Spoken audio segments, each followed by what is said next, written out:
Hey everyone, it's Spencer here, and before we jump into today's episode, I wanted to just highlight a couple of things that are going on with Link Whisper. Link Whisper is a new WordPress plugin that I launched a few months ago, actually at the end of July of 2019.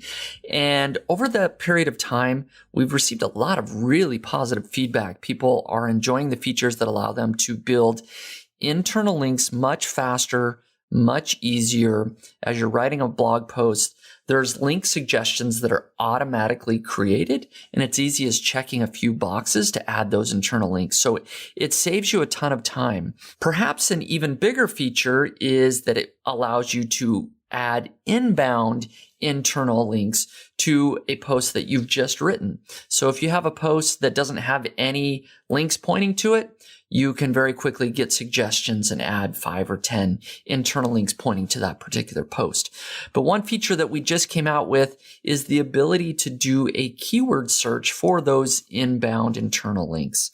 So if you wrote an article on Canva review, for example, which I did for nichepursuits.com just recently, I could do a keyword search for the term Canva, and Link Whisper will pull up all of the places that I've mentioned Canva, all the articles that mention the word Canva on Niche Pursuits, and then as easy as just checking a box, I can add an internal link to that Canva review article from a relevant, keyword-rich internal link from another post, saving me tons of time that I might have had to do to Google which articles on my site mention the keyword, going in and editing, etc.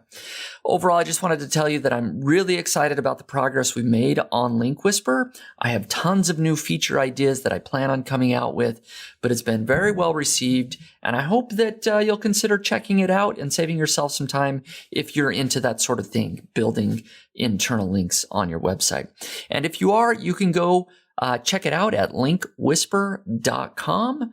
Again, that's linkwhisper.com. Thanks for listening in, and we'll jump into today's episode. Hey everyone, welcome back to the Niche Pursuits podcast. I'm your host, Spencer Hawes with nichepursuits.com. And today we've got a great guest. It's Jesse Lakes from Genius. It's GENI.US. And also a recent acquisition they made, Kit.co, that we'll dive into. I've known Jesse for a long time. We connected, I believe, originally through Rhodium Weekend. Actually had a couple of other mutual connections, but there's a great conference called Rhodium Weekend that we've met at a couple of times, and just recently, a couple of months ago. And Jesse's a really smart guy in a lot of regards, but in particular when it comes to Amazon Associates. And we dive a lot into that, specifically what are the compliance issues and other problems that people face when getting their accounts closed down? What are some of those most common reasons? And so first, I find it really interesting to hear about Jesse's story, his background of why he created Genius Links, which is an awesome tool that helps you not only track which of your links are getting tracked, but helps you make more money from your affiliate links. And one of the biggest features is the geo-targeting of links. So if you have an Amazon US account, but you happen to have people coming from the UK or Australia, Genius will direct people to the proper geolocated Amazon storefront. So amazon.co.uk or Amazon Australia or wherever that might be. With just one link, you put it there, and so you can start making money no matter where your visitors are from.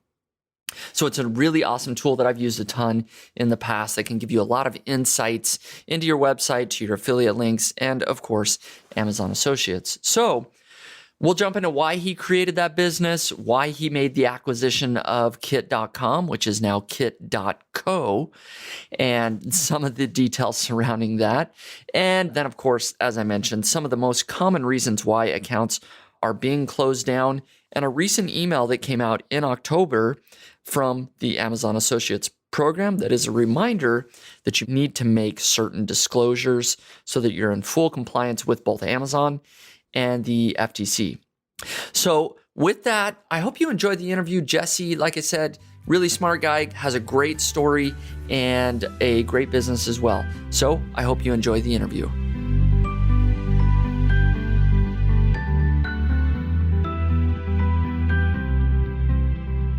Hey, Jesse, welcome to the Niche Pursuits podcast. So excited to be here. Thank you, Spencer.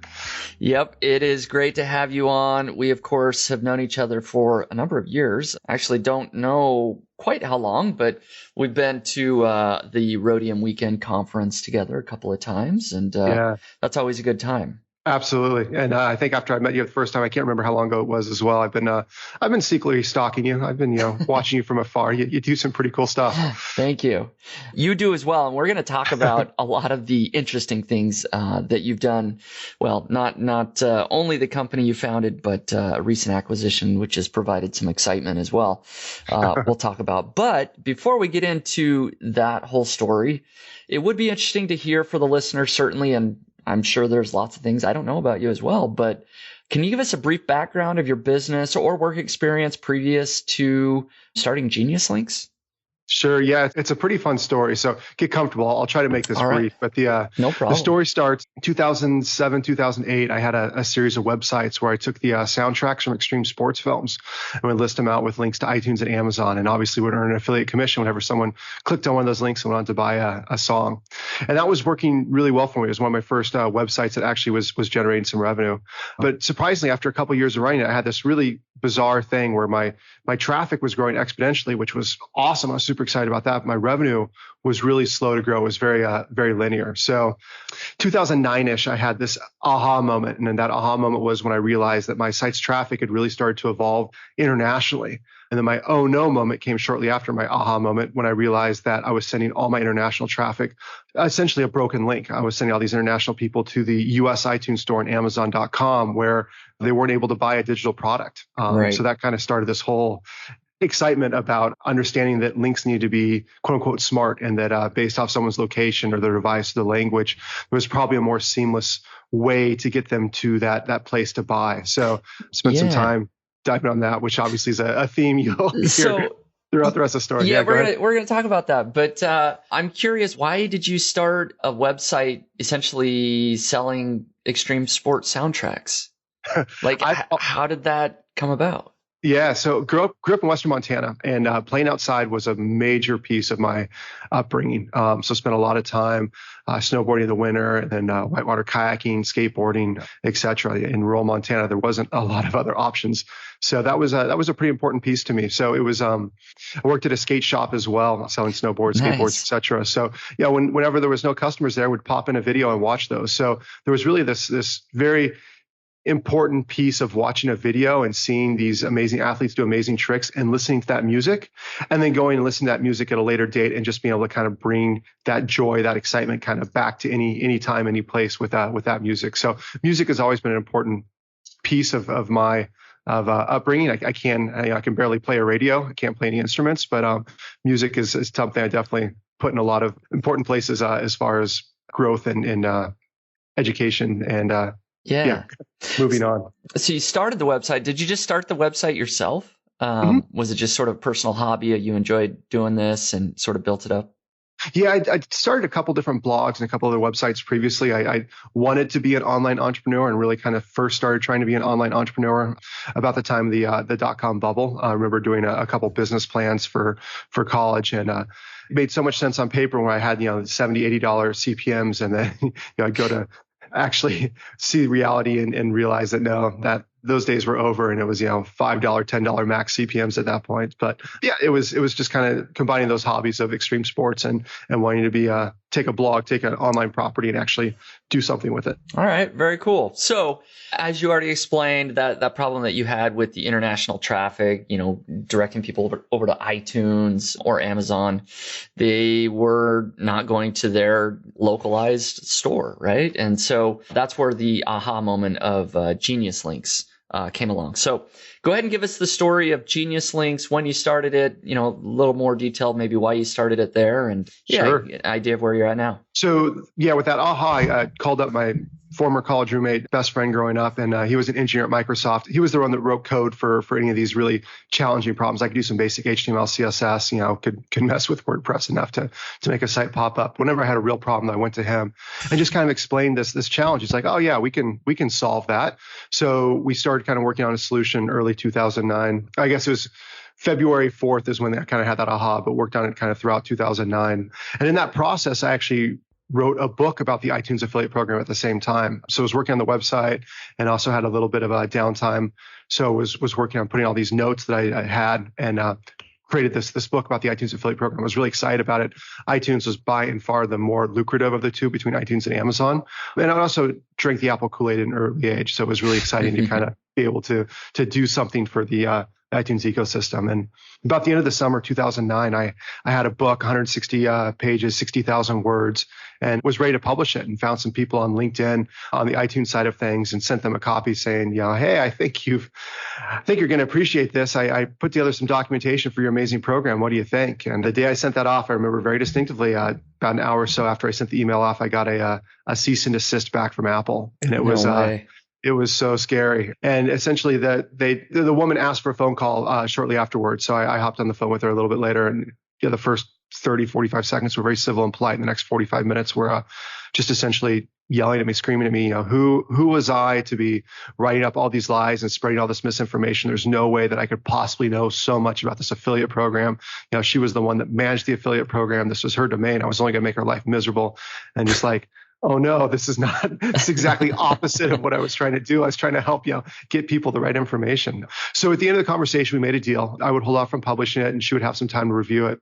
I think we agreed on 4 weeks or something. 2 or 3 weeks later, I got an email back from her. She had reviewed it with her team and found 3 mistakes. I had misspelled something somewhere. I had included someone's email address that I probably shouldn't include. And I had flip-flopped one of the variables that is used for the affiliate program. So at that point, obviously the conversation was radically different. I got invited to actually help manage the affiliate program. So it was kind of this wow opportunity. Exactly. So I started off as a contractor. I worked from Colorado. I was living in Colorado at the time. And the first few weeks of being a contractor, the iTunes affiliate program fundamentally broke. The cookie wasn't being saved. So shortly thereafter, they made a mandate that someone needed to really own this program. So I got added to a very short list of people that should become the global program manager. So I went from being a bum, working on websites, kind of bouncing around, writing books in their spare time, to moving to Cupertino and having a commute and a cubicle and being the one person in charge of the affiliate program worldwide. So that was awesome. it was a crazy experience. It was good for me to see kind of the corporate side of things. But I also saw that this problem that I had, they had plans, and I was part of those plans to make it much worse. We drastically expanded the iTunes affiliate program. I think when I first started, there was 17 storefronts. And when I left a couple of years later, there were 45 different storefronts, 45 individual affiliate programs managed by 4 different affiliate networks.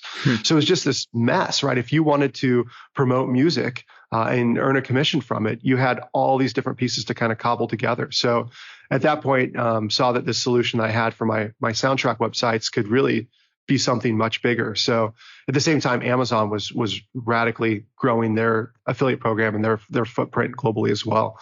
So I left Apple after a couple of years, recruited my girlfriend, she's my fiance at that point, to join us as well, and struck it off. And we were GeoRiot initially, and we rebranded as GeniusLink a couple years later. But that's the gist of the Genesis story is had a problem, made the problem much worse, and then started to build a solution for it. That's right. If you want a good business model, just make the problem worse and then solve it for people. Exactly. But certainly that wasn't your doing. That's just Apple and Amazon expanding and growing, and sometimes large corporations do crazy things, right? So what years was that you were actually working for Apple? Started at the beginning of 2010. So I was there 2010, 2011, and left in early 2012. Okay, perfect. And so 2012 is essentially when things kind of started to take off for GeoRiot at the time? Yeah, so my fiance and I, who's now my wife and mother of my children, she was also an Apple engineer. We had met in Colorado. She came with me out to California. I got a job at Apple as well. She's an engineer also. She spent a little over a year, right about a year at Apple, didn't love her manager. So we kind of recruited her early on to say, hey, we think there's something here. Why don't you go with it? And then I joined her full-time shortly afterwards. So 2012 is really when 2 full-time people, 1 engineer and myself, really started hitting it hard and started putting the pieces together and things really started to come together. We were super focused on iTunes in particular. And at that time was really kind of this explosion in the app space. So even though music was, again, kind of that core piece that got us to solve this problem, the app space was on fire. So we kind of fell into this thing where we were helping a couple of the major mobile affiliate networks in the app world kind of connect some dots, and just saw some crazy traffic and some awesome revenue just right off the bat. We're really fortunate that we didn't have to go raise money, but we're able to bootstrap this and had some pretty decent clients help support that. That's awesome. So you got some early clients early on that really helped sort of fund the business, I guess, at least had that cash flow coming in. I'd like to give people a sense of how well your business is doing now. I know we kind of skipped, several years there in the story and how you got here, but what are you willing to share in terms of, income's great to share, but or just anything else that is sort of a success metric? Sure. So happy to. Let's take a quick step back and let me just tell you what Genius Link is real quick. I think we skipped over that a little bit. We have the fundamental problem that we talked about, and that's really just having this international traffic and wanting one link that will kind of work around the board, especially for these programs that are super fragmented. Amazon being the perfect example, right? Amazon's got, I think it's 15 different storefronts now, 14 different affiliate programs. Each of those affiliate programs operate independently. And you need essentially one link that's just going to work across the board. So GeoRiot, now Genius Link, was the original solution there. Obviously, Amazon has rolled out a bit of a competition in the last few years. But the gist is today we have what we call an intelligent link management platform, work with a ton of bloggers, work with a lot of YouTubers and other creatives to ensure that they're earning the affiliate revenue that they deserve and that their global audience is getting the user experience that they deserve. So that's Genius Link in a nutshell. So then to fast forward now to your question, where are we at? We've had some crazy ups and downs. Working inside of Amazon's ecosystem is caused some challenges. It's also been an awesome opportunity as well. But today we're a team of 11. We should cross about 1.5 million in revenue. Yeah, we're continuing to be bootstrapped. Thank you. It's up and down. Right. Yeah, we also own and manage a property called BookLinker, which is very specific towards authors that are looking for a quote unquote universal link that works around the world. And we recently also acquired Kit, which is a community for creators and influencers to share the gear and products that they love with their audiences. Yeah. And I do want to talk about Kit here in just a minute. But first of all, just, congratulate you, $1.5 million in revenue. That's awesome, especially being bootstrapped and being able to work, over the years and build a great team, 11 people to solve what sounds like a, simple problem. I don't know the best way to phrase that, right? But you can pretty easily explain that, hey, you want to send all your traffic through one link and be able to monetize it all, right? Like it's such a simple concept, but so many people, for better or worse, our clients include BMW and Volcom and Adidas, Lululemon, all these major companies, household brands have expanded internationally and built, region specific storefronts, but just haven't really figured out that the internet is global, that when you send an email or put a tweet out, that you're going to get people from Mexico and Canada and Germany and Japan clicking on that link. And if you don't send them to the right spot, you're essentially wasting a significant chunk of your audience. Not only wasting it, it's almost the opposite, where it's hard for people to love you and to want to click your links if every time they do, you send them to some place that's just a dead end. It's a waste of time for them. So anyway, I obviously drink my own Kool-Aid. I'm pretty passionate about it, but absolutely. No, and you should. It's a great solution. Can you tell me how your business model has evolved a little bit over the years? How were you making money? What was the revenue source early on, and how has that changed to today? Yeah, that's a great question. I think it's really defined us as a company as well. So when we first started, we had this model called ClickShare. And the idea was that when someone came to us, they were getting revenue from one storefront, and they had some percentage of their traffic that was international. So we did, as I said, okay, the service is going to be essentially free. You're going to use us instead of your raw link or your affiliate link. And we're going to make sure those other links or other clicks are being sent out to the international destination.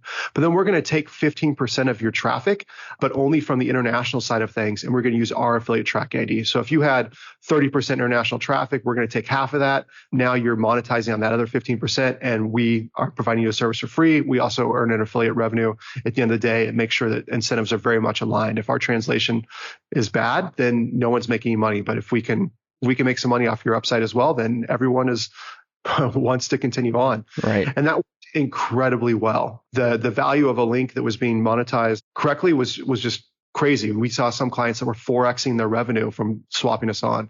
And that was awesome.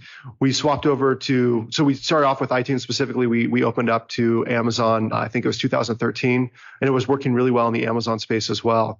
Up until I think it was early 2014, maybe it was early 2015, I forget a little bit here, but turns out that one of the lawyers on the Amazon UK team didn't like the idea of quote unquote syndicating clicks. And they said syndicating clicks was any time that we added our affiliate tracking ID over the top of someone else's. It was okay if they say we're signed up for the German program and we used our German ID. But if they had a German program signed up and part of that 15% click share model, if we were swapping out theirs for ours so we could hit that 15%, they said that's not okay. Gotcha. Unfortunately, UK, a good chunk of our clients were US based, so UK was one of the areas where we earned quite a bit from. So with that single program saying no, that's not okay anymore, it really it crumbled the whole model. So then we moved to kind of a cost per click model. We call it utility-based pricing, but the gist was that you're going to pay us a fraction of a cent for every click that you send through our service. You should earn significantly more for those clicks that we help translate, but at the end of the day,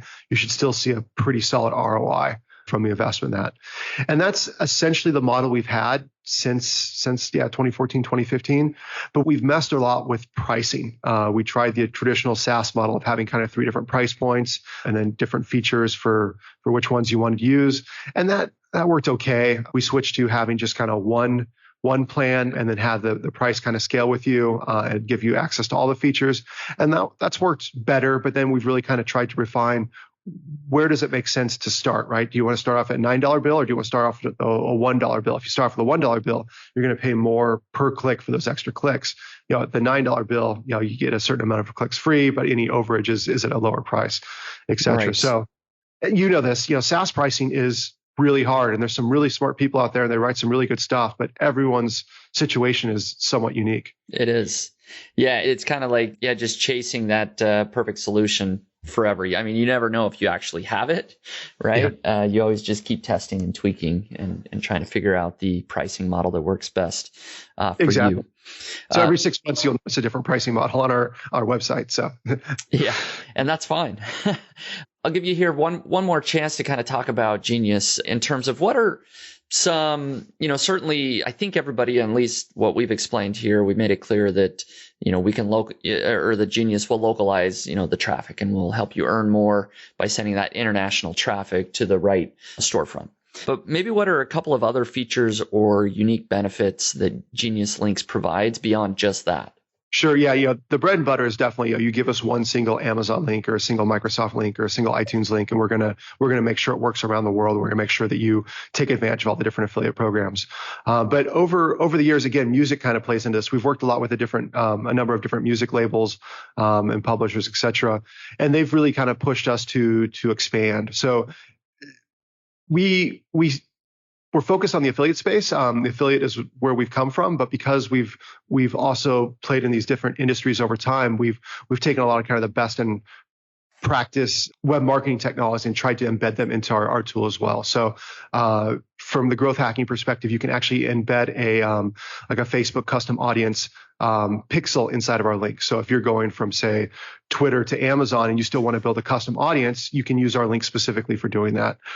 We also have integrated A/B testing into the links as well, or you can go as many different destinations as you want. So if you want to send 50% of your traffic to Amazon and 50% to, say, B&H Photo Video because you're promoting camera lenses, you can do that on our side, and you can make sure that it's as scientific as testing as possible.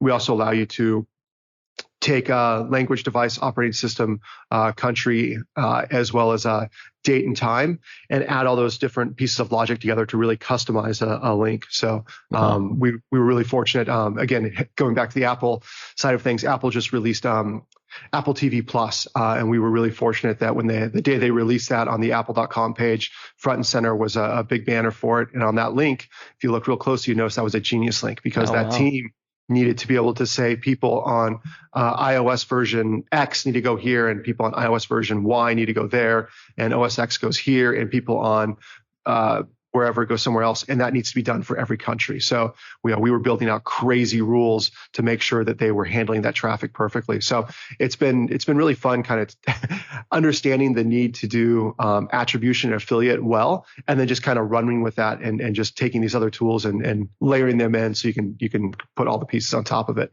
But that all leads to what my favorite, I say this for last, sorry to keep rambling here, but my favorite thing that we're really pushing hard on right now, so we're calling choice pages. And again, this was an innovation that kind of came from the music side of the industry, but the idea that when you promote a product, that's your most important job as a niche blogger, as an influencer, et cetera. And that last mile piece is can be challenging. Again, there's the international aspect of it, but then again, Amazon, although they're doing incredibly well here in the US, the best I've seen as far as forecasts are that they're only at 50% market share. So that means 1 out of 2 sales happens somewhere outside of Amazon. So how can you optimize on that as well? And the idea with choice pages is, again, you promote one single product, but you can include multiple buy buttons under that product. So again, if it's a specific piece of camera gear, Amazon button first, and maybe a B&H photo button second, and maybe a Best Buy button third. So then you are really kind of catering to the whole market there. And it's a little contrary to someone that's in the conversion rate optimization space saying, oh, you're adding an extra click, you're going to see a decrease in conversion rates. We've actually seen the exact opposite. We've done a number of tests now, had a number of clients that have really pushed this to the limits. And we actually see that by allowing clients to do due diligence and to click on multiple buttons kind of as they need to, the conversion rates are actually much higher. They're also opening up affiliate cookies in each of these different stores as well from doing that due diligence. So it's actually, it's kind of a win-win for everyone. Clients are seeing higher commission rates higher EPCs and conversion rates on Amazon, but they're also diversifying their revenue and earning these commissions from other stores as well. So should Amazon ever throw down the ban hammer, as I think we're going to talk about here in a little bit, you're not completely in trouble. You have other areas to go to. It also allows us to throw in things like the FTC disclaimer and the Amazon disclaimer all in one place. So anyway, choice pages, giving users choice not only locally but internationally, seems to be a theme we're pretty excited about. So anyway, I need to take a moment and breathe. Sorry, that was a lot. No, there's a lot of good things going on. I love that you guys are constantly improving, constantly developing, and trying to be a leader in the space. And I think you've done a good job of that. Thank you. And so you mentioned Kit.com. I want to talk about that. You recently made the acquisition of Kit.com, and that maybe seems like it's a little bit out of the SaaS space. So why did you acquire it? And give us a little bit of the story, how that's gone.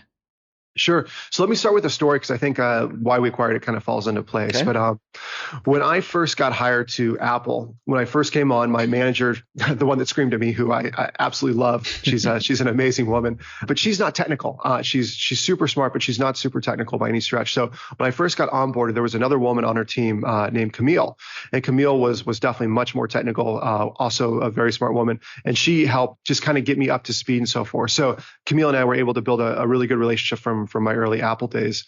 Camille left Apple shortly afterwards, went to YouTube for a little bit. And then I heard from her, a handful of years later, 2015, she's in New York working on a startup called Kit, and was curious if I could help share some of my affiliate knowledge with her because they thought the affiliate piece would be pretty important to this Kit project. So 2015, we rekindled that relationship, being able to talk on a regular basis about affiliate, and really kind of helped give the Kit team some early insights, especially into the Amazon Associates world. Amazon became a pretty important piece of that for what Kit is today and for where we think it's going.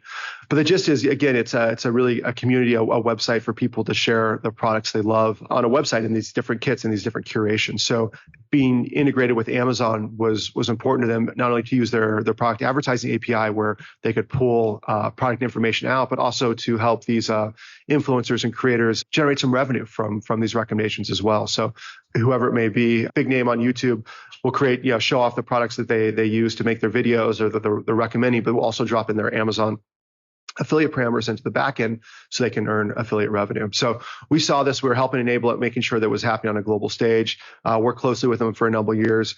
They were a VC-backed company. Fortunately, we're not able to raise a Series A after raising their seed round. Mm-hmm. And in 2018, hit the hard decision that a lot of founders that go the VC route hit. And it's what do we do? We're out of money. Where do we go? And thankfully, they had created a relationship with Patreon, and Patreon brought them on board. So at that point, unfortunately, Kit was essentially sunset, which we were really bummed about because we love the idea of Kit. The Right. idea of curating products, of using Amazon's affiliate program, working with influencers, and just the whole piece around products is really fundamental to who we are and what we do.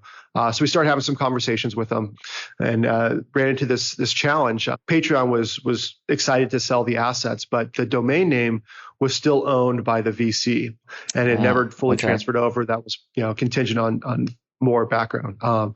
So Camille was like, okay, if you can get the VC to sell or lease you the domain, no problem from the Patreon side. So it took a long time to kind of put the pieces together, but by early May, we thought we were in a good spot. So Patreon was on board, the VC was on board, and we were ready to move forward. And then the Uber IPO happens. It seems like a random comment, but it turns out that the co-founder of Uber is also one of the lead investors in this VC, this guy, Garrett Camp. And Garrett is actually the guy that owned the kit.com domain. Oh, wow. So, okay, no problem. We'll just have to work with Garrett. So Garrett is being a billionaire means you're a very busy person. So that conversation went from moving relatively quickly to moving incredibly slowly. So we kind of got to a point where Patreon.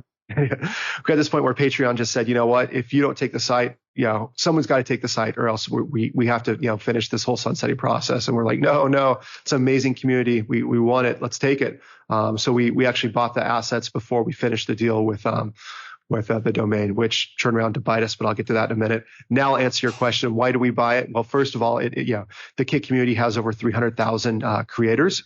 Creators and bloggers are the two kind of fundamental pieces of the stool for us, right?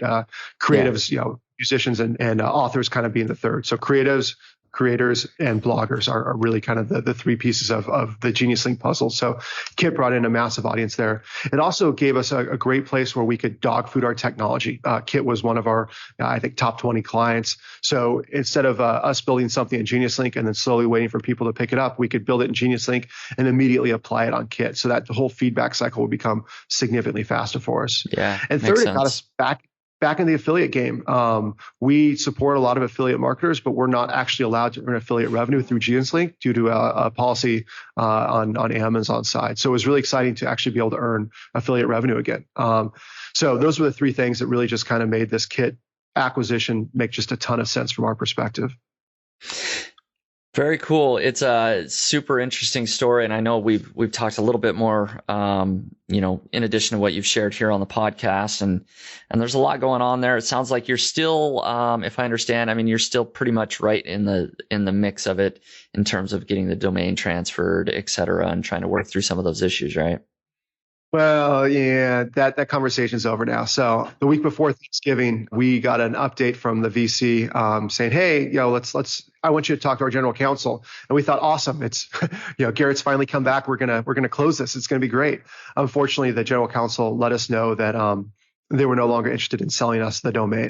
Wow. And in fact, they needed to use it for a different one of their sites, and they needed it in 2 weeks. So that was kind of a devastating blow. We one of the only reasons we moved forward with the Patreon deal is that they included what they were using as their short link at the time, kit.co. So we knew worst case scenario, we had a fallback plan. And unfortunately, that fallback plan was put into action just a few short weeks ago. So Thanksgiving week, Black Friday, Cyber Monday, we were in the midst of a massive push to migrate kit.com to kit.co.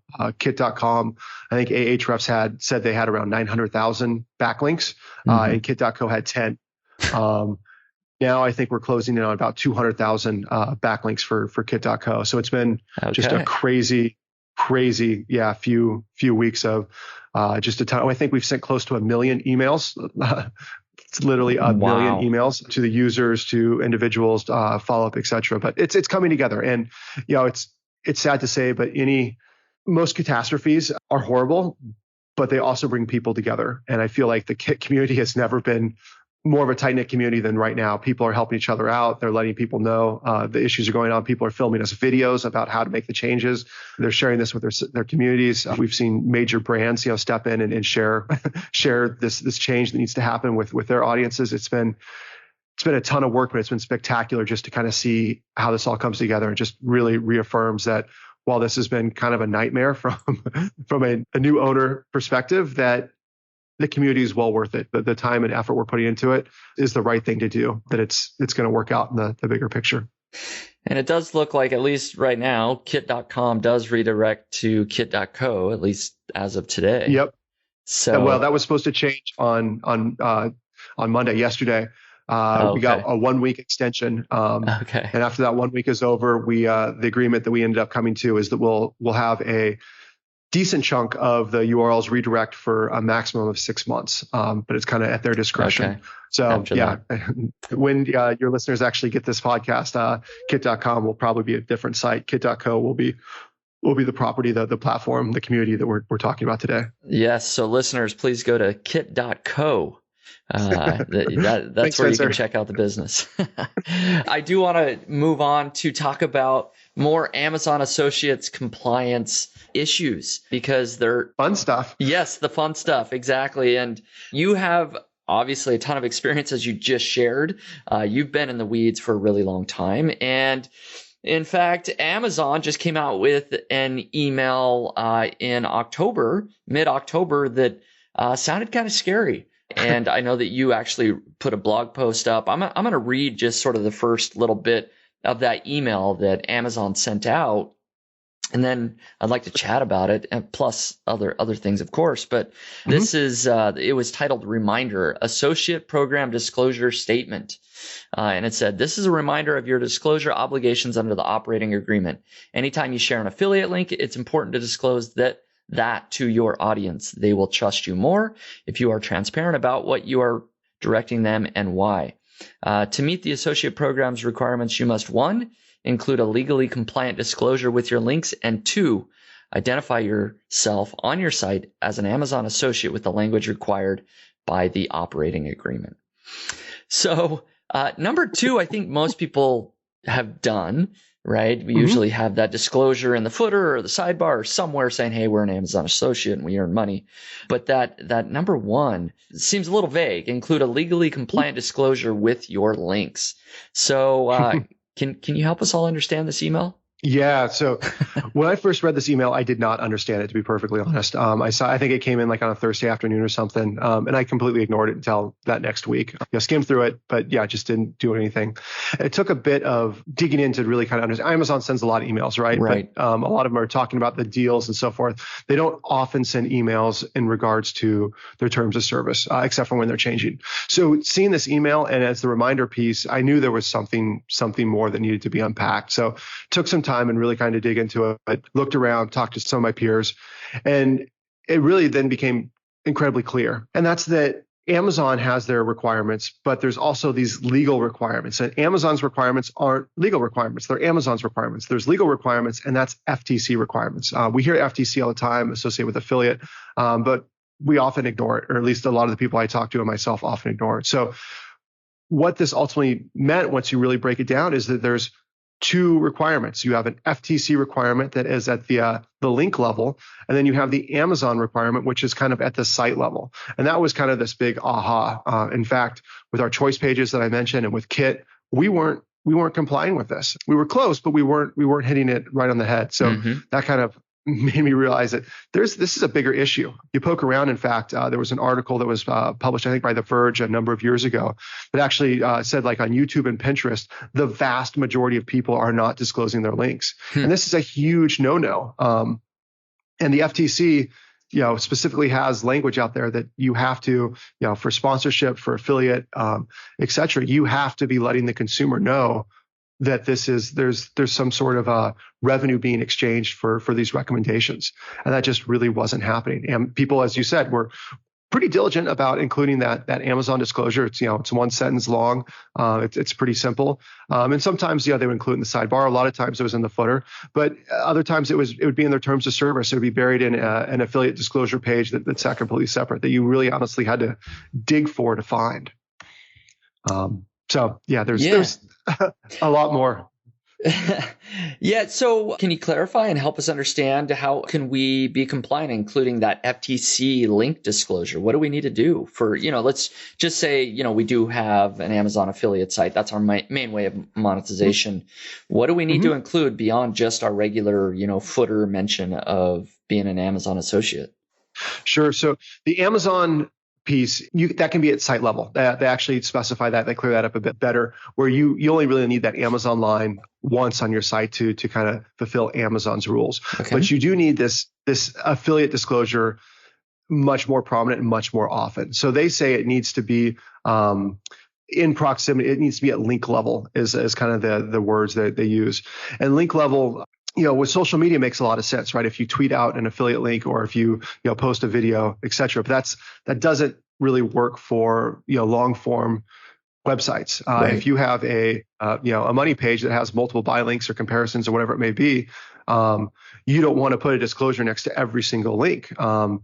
And that's almost what they're asking. So the gist is that you need to have some sort of disclosure, at least at the top of the page, if not near every link, but at least at the top of the page before they even come to an affiliate link or immediately after the affiliate link that describes that financial relationship. So just saying, hashtag affiliate or, I'm an affiliate of Amazon, that doesn't fly in their mind. It actually has to take that step further and give that whole premise of a financial responsibility.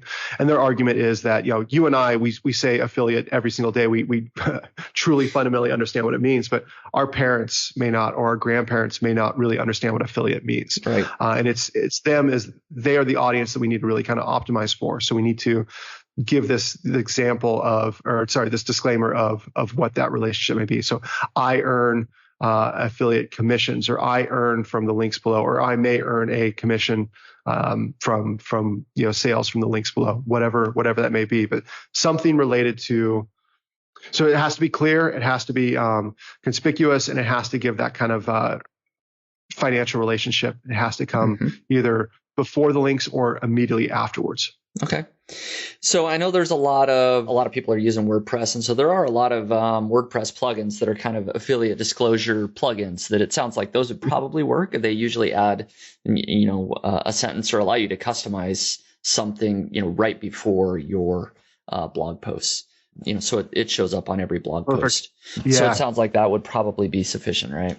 Yes, as long as you're using, words or language that kind of hit that right. nail on the head. And unfortunately, we did a little bit of a deep look on some of the different websites, some of the more well-known websites that are putting language out there. For example, like Wirecutter, which is kind of one of the quintessential affiliate websites that has gone big time. They say Wirecutter is reader supported. When you buy through the links on our site, we may earn an affiliate commission. So the financial aspect is there, but Amazon specifically doesn't like the idea of mentioning support from their affiliate program or encouraging people to buy. So even though that Wirecutter disclosure covers with the stuff we just talked about, you're actually starting to encroach upon another violation of Amazon's terms of service in regards to that whole supported piece and asking people to click. So again, gotcha. Using a plugin, awesome. Just make sure that you're using the plugin correctly. I mean, and you can say that about any plugin. Using the right language, though. Yeah. There's probably a whole lot more. Is there anything else from either that email, or what are some perhaps other common non-compliance mistakes that you're seeing Amazon associates making?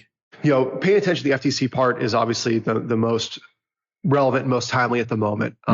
It's kind of the backstory that we've kind of dug out is that when everyone did a really good job with this Prime Day earlier this year, some people took notice. In fact, a consumer watchdog took great notice and listed off a number of websites and social media accounts to the FTC and said, "Hey, Amazon is flagrantly disregarding this necessary pieces. Hey, FTC, why don't you lean on them and fix this?"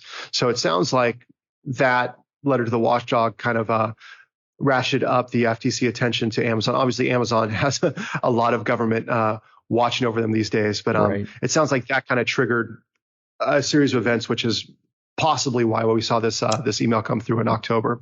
So again, FTC is a super important part, but there's honestly about 10 different reasons that we unfortunately see people get their Amazon affiliate accounts closed. FTC just being one of them. Another one it's really common is including affiliate links in offline material, so email or PDF, etc. Amazon wants to make sure that your affiliate link exists on a web page. So if you want to promote something from an email, send them from the email to your website, or send them from, shameless plug, send them from your email to a choice page, something that's online, so that you can fit that piece. Another one is around Amazon regularly mentions to people that they can't track the source, or that it's a cloaked link, or it's concealing the identity of where the link came from. And that kind of has a twofold effect, right? It's really important that if you're using a link shortener like Genius or any other tool that does a redirect, that you mention Amazon in near proximity of that link, just like you had mentioned an FTC disclosure, just so the users know where they're being sent to. But also in your Amazon Associate Central dashboard, there's very deep in the account settings, there's a page where you're supposed to list all the different properties where you actually include links from your affiliate program. So if you are posting on social media, or you have multiple different blogs that you're using one account for, it's really important that you keep that list up to date, so Amazon has a good idea of, okay, Spencer has, these 3 or 4 different pages. Okay, Spencer's affiliate ID is allowed to come from here. Perfect. Okay, we're good to go. But when you first set up your affiliate account, you probably are focused on one site. Right. If you forget to go back and update that, but if bought and sold maybe a handful of other sites, if those two don't match, you're probably going to get one of those 5-day love letters from Amazon where they ask that you go through and clean everything up and give them a full insight into your properties within 5 days, or risk losing your account. Anyway, there's a lot of other reasons, but I'll stop there and take a breath. Yeah, no, and to follow up on one of those, you did mention, sort of link cloaking or redirecting. I think there's a lot of confusion around that. Some people say, oh, that's a big no-no to sort of have. I think it just comes down to a difference of definition of what link cloaking is. I think generally speaking, we're all talking about just like a redirect, right? Like I might use Pretty Links, so it's still, nichepursuits.com/ Amazon link, right? And that just redirects through my affiliate link. Can you kind of clarify that? Because obviously that's, Sure. What Genius Link is doing. I just kind of want to reiterate that for listeners. Yeah, this is a really important point. So the definition of cloaking is a little vague, and you can look around the internet and see different things, but there's 2 different kind of pieces of Amazon's operating agreement that sit right next to each other. And one piece is specifically around cloaking. And that's the idea that, the definition of cloaking that we believe they're implying is that the idea that you're hiding links, that you are using some sort of nefarious JavaScript or something to essentially hide links from web crawlers, from other places. The second piece of that, though, is that, using a link shortener, using a tool to help facilitate some of your marketing, better analytics, or globalization is in Genius Link or whatever it may be. And Amazon is perfectly fine with that. You just have to make sure that it's clear. Right. And you can do that as easily as including Amazon in your proximity. If you're using some plugins, plugins that allow the raw link to be shown on hover and then convert it into a localized link, or send it through a redirecting service after the click. That's all legit as well. But yeah, when you're looking at that, it's really important to kind of break those two apart and know that tools like Genius Link, our competitors out there, like Pretty Links, etc., those are all legit. You just have to make sure that your end consumer, the buyer, know that you're planning on sending them to an Amazon link. They want that shopper trust. They mentioned that in the email that you read earlier. Shopper trust is hugely important to them, and it starts with you on your website when you're recommending product on Amazon. Right. Now, do you see a lot of issues or account closures with people surrounding Amazon images? People downloading the images from Amazon and using those. Is that pretty readily caught and accounts banned? A year or two ago, absolutely. I'd like to think that we're hopefully past that trend. There's a growing number of really good WordPress plugins to build sites off of, and those are 100% Amazon compliant because they're using the API, etc. So it seems that hopefully that lesson, whatever you want to call it, is behind us now. But that was a crazy common popular issue in the last few years, but I haven't thankfully seen it too much lately. Anything else that you are seeing, currently in terms of, or just other tips to make sure that people are staying compliant? Anything else that's kind of been a big issue recently for people? Thankfully, the last month or so has been more quiet than normal, which is great because we work with so many thousands of different Amazon affiliates, Amazon associates. We see a wide variety of things come through, and it seems that people are learning that you can't take the Amazon affiliate program for granted. Amazon has supposedly over 1 million different publishers. It used to be just kind of go sign up and earn a bunch of money. And if you do something egregious or make a ton of money at doing something egregious, then you'll get flagged. But besides that, you're kind of under the radar. That's just not the case. People seem to be doing a much better job educating themselves about kind of the nuances of the Amazon's Associates program and following those. So thankfully, we really haven't seen the trend that we saw in the last year or two where things were a bit of a bummer with awesome sites, people trying to do the right thing, but just being oblivious to the fact that the Amazon operating agreement is there for people to read and understand, because it's the rules you have to play Amazon's game by, and it's Amazon's game. They get to dictate from top to bottom how it's played. So anyway, I'll get off my soapbox here. Absolutely. I get pretty fired up about this. So if somebody unfortunately has broken one of the terms of service and has gotten their Amazon Associates account closed, what do you think that their course of action should be? I mean, do they have much hope after because they usually get a warning, and then I think you said it's 5 days later, something like that, then they say, hey, your account's going to be closed if you don't resolve these issues. Let's say their account is closed. Do they have any recourse? So great question. Let me take just a quick step back. There seems to be about 3 different buckets that are happening. One bucket is kind of this, hey, we'd like more information about you. And there's a handful of questions, and you typically get 5 days for that one as well, sometimes 10. And essentially, these questions you have to submit, a lot of information. Are you doing this? Are you doing that? What are your refers? Where are your links, etc. So that's kind of one side. The second one is, and that's like kind of the most mundane, right? It's a pain in the butt. You need to get through it, but it's essentially an audit. Just be done with it. You haven't necessarily gotten in trouble. The next one is where they'll specifically cite something, and thankfully, most of the time when they cite something, if it's not egregious, they'll give you 5 days to remedy it. And that's, the moment you get that email, get to work. And it's not going to be a fun 5 days. In fact, it's not going to be a fun while, but you need to clean that up. And sometimes you need to go to the extremes to make sure that you're good to go. And then you submit that. And unfortunately, you often have to wait for them to review that, which can take a couple of weeks before you really know. They'll often leave your account open while they're reviewing it, but not knowing if you crossed all your T's and dot all your I's is definitely stressful. And then the third is when they just straight up say, hey, you're in trouble. We don't even want to deal with you, and you're gone. And thankfully, I haven't seen as many of those anymore. So with the first one, it's an audit. You typically don't get your account closed on that one. The second one, ideally, you'll get it cleaned up and you'll get it submitted in time. If you still do get your account closed, from my understanding, it's okay if you reapply and open another account once you are 100% sure that you've cleaned everything up. I really encourage you to, put the extra work in, take it as far as you can, be as conservative as you possibly can, give it a few days or a week or whatever to make sure everything settles out before you try to open a new account.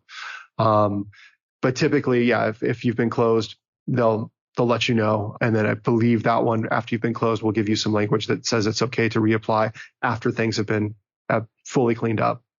But that third one where they really kick you out, they're specifically looking for you and watching you. So trying to sign up for another account is not the right course of action, because that honestly kind of just buries you even further. In situations when those happen, there really isn't a great way out of that, unfortunately. Your best bet is honestly to try to do some networking and find some place where they can take your appeal and hope for your best. It's an unfortunate situation. It's just like you read on the Amazon FBA or other sides. Amazon is a massive entity. They deal with millions of publishers plus millions of sellers. Their systems are for the most part automated, and the systems aren't perfect, and it really sucks when you fall through the crack on that. But unfortunately, there's not a great way to get through that. But stay positive, keep working at it, keep networking, keep doing things correctly, etc. And I've definitely seen those be reversed. Okay. It doesn't always happen. Sometimes it takes some time, but I've definitely seen a number where Amazon will go and re-examine and say, oh, yep, we made a mistake, you're good to go. And even if you're super frustrated because you're 100% in the clear and they still made the mistake and you just can't get a hold of someone, just stick with it. Keep working. We've got faith. Amazon if you are a legitimate good publisher and they just made a mistake, they want you back in because you're obviously helping them drive sales. They want the good, they don't want the bad.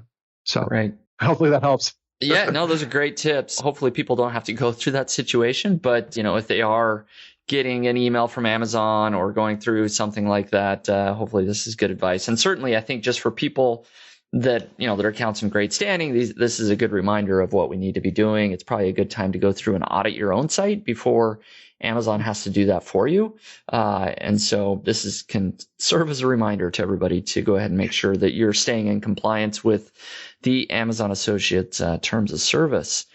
So final question here, just open-ended. Any final tips that you'd like to share either for Amazon Associates or just bloggers or business owners in general?